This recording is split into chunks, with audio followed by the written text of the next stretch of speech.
ఒకడంటాడు కొండకి నడిచొస్తానంటాడు, ఒకడంటాడు స్వామి మీ హుండీలో 5 రూపాయలు వేస్తానంటాడు. ఇప్పుడు వీటిని మొక్కులు అంటారు. మొక్కు అన్న మాట మీరు జాగ్రత్తగా గమనించాలి. వెంకటేశ్వర స్వామి వారి హృదయం ప్రకారం అయితే వ్యాపారము కాదు.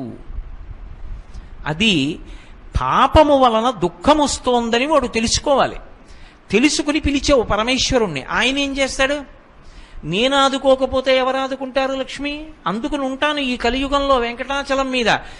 ఎవడు ఎక్కడ ఎంత మౌనంగా లోపల లోపల పిలిచినా నాకు వినపడుతుంది. నేను వింటాను, వాణ్ణి ఉద్ధరిస్తాను ఆపదలోంచి. వాడు నా మొక్కు తీరుస్తాడు. ఆ డబ్బు పట్టుకొచ్చి నా హుండీలో వేస్తాడు. నేనేం చేస్తానో తెలుసా? పరమధర్మాత్ముడు నన్ను చూడకుండా ఉండలేక, నాన్నగారిని చూడకుండా ఉండలేక వచ్చినటువంటి కొడుకులా, నన్ను చూడకుండా ఉండలేక వచ్చినటువంటి